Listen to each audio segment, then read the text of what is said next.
Le hangar était une caverne de bruit et d'annonces résonnantes, un chaos dans lequel mon père s'épanouissait. Mon père, Robert, un ancien PDG d'entreprise qui mesurait le monde en cours de bourse et en prestige, me poussa vers le cockpit du F-22. Ce n'était pas une poussée joueuse, c'était un rejet. Une mise en scène pour le bénéfice de mon frère Alex, le garçon en or de la famille, qui se tenait à côté en souriant d'un air suffisant. « Allez !» rit mon père, sa voix assez forte pour faire tourner les têtes. « Montre à ton frère l'avion que tu as le droit d'essuyer. » L'humiliation était une chaleur familière sur mes joues. Juste une entrée de plus dans le long registre des affronts que je portais en moi, alors que je trébuchais en avant pour retrouver mon équilibre. La manche usée de ma combinaison de mécanicienne glissa en arrière, révélant l'encre noire Stark sur mon poignet intérieur. Tiji de Safemunasan. Ce n'était qu'une chaîne de caractères, insignifiante pour la plupart, mais pas pour tout le monde. Un officier aux cheveux argentés se tenant à proximité, un colonel complet avec un commandement dans les yeux, se figea au milieu de sa phrase. Son sourire poli disparut, remplacé par un regard de choc brut et non filtré. Son regard était fixé sur mon poignet. « Tango Golf 0717 » murmura-t-il, les mots traversant le vacarme du hangar comme une lame. L'air sembla s'amenuiser, le bavardage autour de nous s'éteignant instantanément. Il regarda de mon poignet à mes yeux. « Mon Dieu !» souffla-t-il. « Vous êtes Top Gun !» Une vague de silence se propagea de nous vers l'extérieur. Le sourire moqueur de mon père se figea, puis s'effondra, tandis que son visage se vidait de toute couleur, ses yeux écarquillés par une compréhension horrifiante et naissante. 30 minutes plus tôt, j'essayais juste de survivre à l'événement. Mon père tenait court, racontant bruyamment une histoire sur la dernière victoire juridique d'Alex à quiconque voulait l'entendre. Le colonel Davies, le commandant de la base, s'était approché de notre groupe avec un sourire accueillant. Mon père, saisissant l'occasion d'impressionner, tapa sur l'épaule du colonel et fit un geste vers moi. « Et voici ma fille !»« Eva », annonça-t-il, son ton dégoulinant d'une affection condescendante. « Elle est juste mécanicienne ici. Elle adore se salir les mains, n'est-ce pas ?» « Chérie. » Il fit un clin d'œil au colonel, s'attendant à ce qu'il partage la blague. Je vis le sourire du colonel se crisper d'un millimètre, un éclat d'offense professionnelle que mon père ne remarqua absolument pas. À cet instant, une fureur froide s'installa en moi. Ce n'était plus juste un drame familial. Il minimisait un uniforme devant son commandant. Il pensait juste remettre sa fille décevante à sa place une fois de plus. Il n'avait aucune idée qu'il venait d'identifier publiquement de manière erronée un atout de combat devant son officier commandant. Pour comprendre le reckoning dicté par le protocole qui allait se dérouler, il faut comprendre les deux indicatifs d'appel auxquels je répondais, celui que ma famille m'avait donné et celui que j'avais gagné dans le ciel. Pour vraiment comprendre ce moment sur le tarmac, il faut comprendre les deux vies séparées que je menais. C'étaient des mondes qui orbitaient l'un autour de l'autre, mais ne pouvaient jamais se toucher. L'un défini par leur récit, et l'autre défini par une réalité écrasante et à enjeux élevés qu'ils refusaient de voir. Cette dualité n'était jamais plus claire qu'à un dîner de famille environ 1 an auparavant.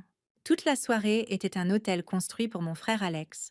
Il venait de conclure un accord immobilier modérément réussi, et mon père, Robert, tenait court, levant son verre de vin pour un toast.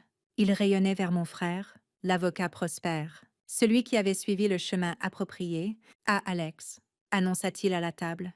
L'avenir de cette famille. Je venais juste de rentrer de la base aérienne de Nellis.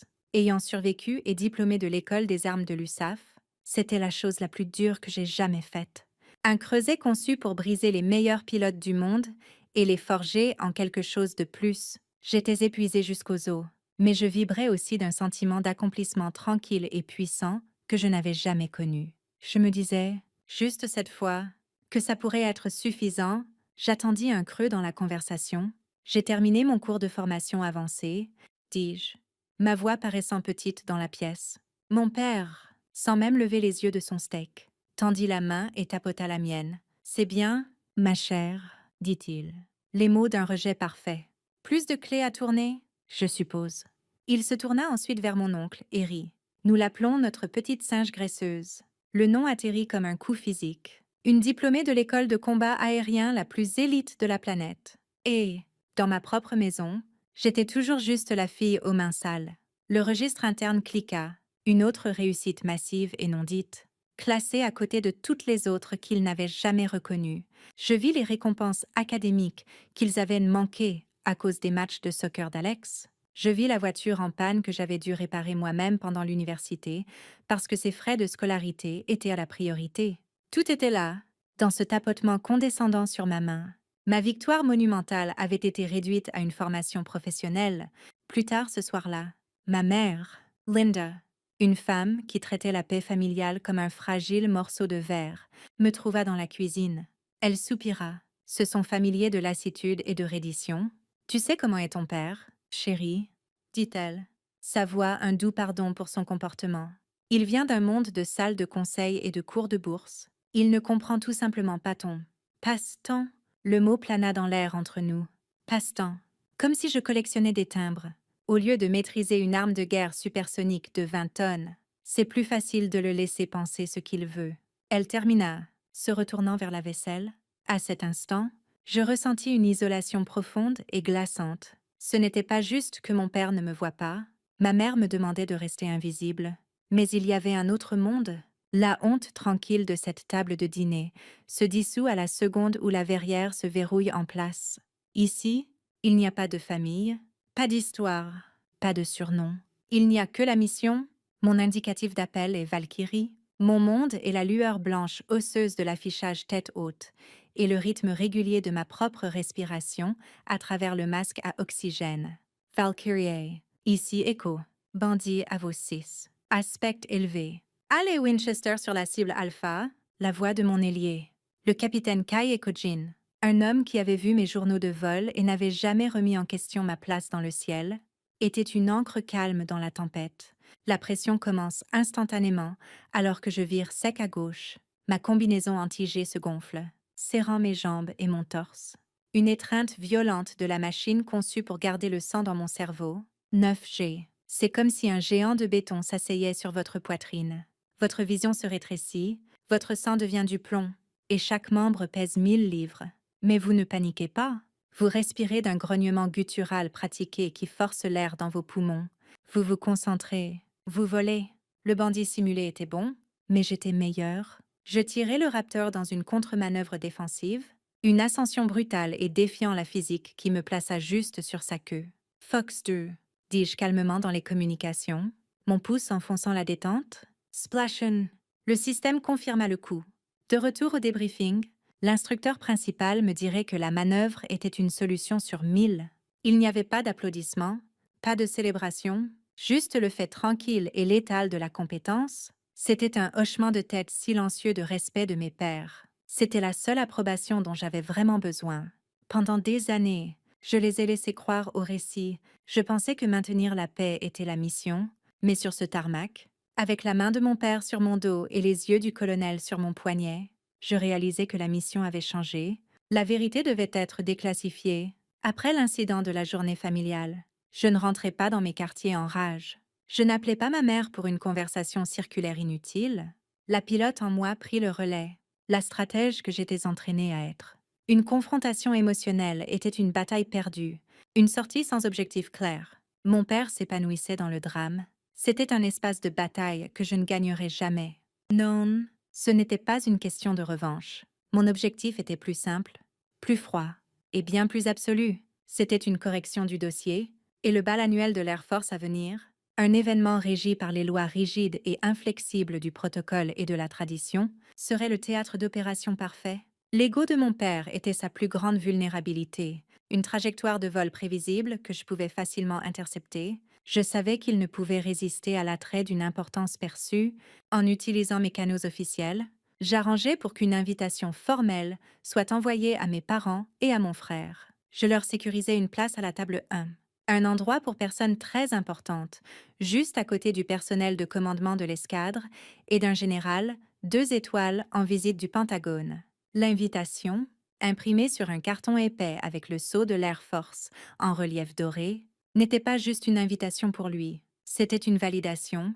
Il ne la verrait pas comme eux, honorant sa fille mécanicienne, il la verrait comme l'armée reconnaissant enfin un homme de son stature. L'appât était posé, la variable finale devait être verrouillée. Mon plan ne pouvait pas dépendre de l'espoir, il devait être construit sur la réglementation Je programmais une brève réunion avec l'aide exécutif du colonel Davies, un jeune capitaine qui vivait et respirait le protocole. Un homme pour qui le manuel était une écriture sainte. Je ne mentionnais pas ma famille. Je ne montrais pas une once d'émotion. Ma question fut formulée avec un détachement professionnel. Monsieur, concernant la cérémonie de présentation du bal, commençai-je. Ma voix égale. Pouvez-vous confirmer que les citations de prix incluront la liste complète des qualifications spéciales du récipiendaire? Conformément au règlement de l'Air Force 36-2803. Il me regarda, intrigué par la spécificité. Il tapa pendant un moment, ses doigts cliquant avec une efficacité nette. C'est affirmatif? Capitaine, dit-il, sans lever les yeux de son écran. Pour le prix du pilote de l'année, la citation mentionnera explicitement toutes les certifications avancées. La graduation de l'École des armes serait l'élément principal. Une certitude froide et propre s'installa dans mes tripes. Le piège était armé. Les RSVP arrivèrent dans un seul email confiant de mon père. Il était ravi. Il pensait venir voir la meilleure mécanicienne recevoir une tape dans le dos. Il n'avait aucune idée qu'il était sur le point d'assister à une démonstration complète des capacités. Le bal de l'Air Force était un monde en soi, un endroit où la tradition et l'honneur étaient l'air même que l'on respirait. La grande salle de bal était une mer d'uniformes bleus impeccables, une tapisserie vivante de service et de sacrifice. D'immenses drapeaux américains et de l'Air Force pendaient des chevrons, et l'orchestre jouait doucement, un son complètement en contradiction avec le rugissement des jets que nous pilotions. C'était une pièce saturée d'une gravité tranquille et profonde, et dans cet espace sacré entrèrent mon père et mon frère, paraissant totalement déplacés dans leurs smokings chers et clinquants. Ils se déplaçaient dans la foule non avec respect, mais avec l'arrogance d'hommes qui croyaient que leur argent les rendait rois partout où ils allaient. Je vis mon père se pencher vers mon frère, Alex, et dire quelque chose. Sa voix un murmure de scène condescendant, un peu raide. « Ne trouves-tu pas » murmura-t-il. Inconscient des regards d'acier des officiers décorés se tenant à proximité, j'étais assise avec eux à la table, une observatrice silencieuse dans ma propre vie. Je ressentais la tension familière, le besoin de me rétrécir pour m'adapter à leur monde. Mais ce soir était différent. Ce soir, je n'étais pas dans leur monde. Ils étaient dans le mien. La cérémonie des prix commença. L'honneur final et le plus prestigieux de la soirée étant le prix du pilote de l'année de l'escadre. Le colonel Davies, un homme dont l'autorité tranquille remplissait toute la pièce, monta sur scène. Mon cœur commença un battement lent et régulier contre mes côtes. Je pris une respiration contrôlée, comme je le ferais avant un virage à OJ. Ma famille, pendant ce temps, avait l'air ennuyée. Le récipiendaire de cette année, commença le colonel Davis, sa voix résonnant dans la salle, a redéfini les standards de la préparation au combat aérien. Il parla d'un exercice Red Flag récent, l'entraînement au combat le plus intense et réaliste au monde. Dans un scénario complexe multibranche, ce pilote a engagé et vaincu à lui seul 8 appareils agresseurs simulés, un nouveau record pour la base. Un murmure bas d'émerveillement authentique parcourut l'audience de mes pairs. À ma table, j'entendis mon père murmurer à Alex, sa voix épaisse de dédain, probablement un as qui se prend pour Tom Cruise. Le commentaire était si parfaitement lui, si profondément ignorant de l'habileté et du courage décrit, que je faillis sourire. Il n'avait aucune idée qu'il parlait de sa fille. La voix du colonel tonna, ramenant l'attention de tous vers la scène. Ce pilote n'est pas seulement un opérateur, mais un érudit de la domination aérienne. Les écrans massifs de chaque côté de la scène, qui montraient l'emblème de l'escadre, changèrent soudain. Une image apparut, l'écusson iconique et prestigieux de l'École des armes de l'United States Air Force. Un diplômé avec distinction, continua le colonel, faisant une pause pour laisser le poids de cette déclaration s'installer sur la pièce d'expert qui comprenait exactement ce que cela signifiait. Indicatif d'appel. Tango Golf 057. Le visage de mon père se plissa en une brève confusion. Le numéro était un écho faible dans sa mémoire, un fantôme du hangar de la journée familiale qu'il ne pouvait pas tout à fait placer, puis vinrent les mots finaux. « Veuillez vous joindre à moi pour honorer le capitaine Eva Valkyrie Rostova. » Le projecteur me trouva, et je me levai. La pièce était un flou de visage, mais j'étais acutely consciente de l'inspiration soudaine et aiguë de ma propre table. Je n'étais plus la singe graisseuse dans une combinaison tachée, j'étais un capitaine de l'United States Air Force, mon uniforme de soirée net et parfait, les médailles sur ma poitrine. Des médailles qu'il n'avait jamais une fois demandé à voir, brillaient sous les lumières. Chaque pas que je faisais vers cette scène semblait lourd, délibéré. Chaque foulée sur le sol poli était une entrée finale et satisfaisante, dans un registre long et déséquilibré, celui-ci pour les anniversaires oubliés, celui-là pour les tapotements condescendants sur la tête. Celui-ci était pour avoir été appelé un passe-temps. Mon focus était sur la scène, mais je pouvais sentir les yeux de mon père sur moi, je pouvais sentir son monde basculer sur son axe, il vit le nom sur l'écran, il entendit l'indicatif d'appel, et dans son esprit, il connecta enfin au tatouage sur mon poignet, qu'il avait si négligemment exposé. Le sang se vida de son visage, tandis que son cerveau passait par la confusion, puis l'incrédulité, puis une horreur naissante et écrasante pour l'âme. Le coup fatal final fut de voir le général 2 étoiles à sa propre table se lever et commencer à applaudir, ses yeux fixés sur moi avec un respect profond et immistakable. Mon père ne s'effondra pas. Il ne fit pas un son. Il s'enfonça simplement. Il s'enfonça dans sa chaise, son smoking cher paraissant soudain comme un costume bon marché. Il fut rendu muet et petit, son monde entier brisé par un fait unique et irréfutable. Sa fille, l'invisible, avait une autorité qu'il ne pourrait jamais acheter. Mon père avait passé sa vie dans des salles de conseil à faire des deals basés sur un pouvoir perçu. À la fin, il suffit d'un indicatif d'appel pour lui apprendre le sens de l'autorité réelle. Après avoir accepté le prix, je ne retournai pas à la table de ma famille. Je ne pouvais pas.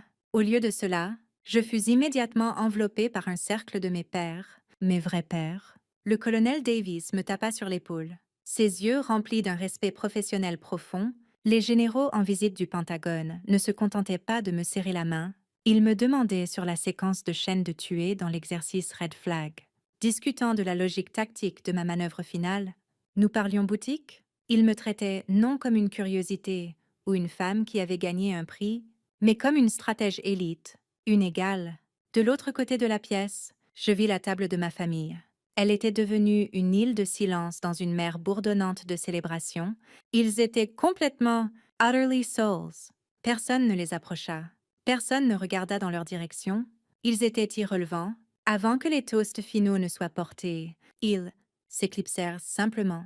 Il n'y eut pas de sortie dramatique, juste une retraite tranquille et humiliante dans les ombres d'un monde qui n'était pas le leur, laissant derrière une fille qu'ils avaient enfin vraiment perdue. 1 an plus tard, le monde paraissait différent. J'étais debout dans une salle de briefing à la base aérienne de Nellis, la maison spirituelle de l'école des armes de l'USAF. Ma combinaison de vol n'avait plus seulement mon nom dessus. Dessous se trouvait l'écusson noir convoité avec le mot unique qui signifiait tout dans mon monde, instructeur. Devant moi était assise une nouvelle classe des meilleurs pilotes de l'Air Force. Le 1% supérieur qui avait atteint se creusait. Ils étaient les meilleurs des meilleurs. Et ils me regardaient avec un mélange d'émerveillement et d'appréhension. Je les briefais sur un scénario de combat complexe, impliquant l'intégration de la furtivité de 5e génération, ma voix calme et autoritaire, ma maîtrise du matériel absolu. Cela, pensais-je, était mon vrai legs. Ce n'était pas un nom dans un annuaire d'entreprise.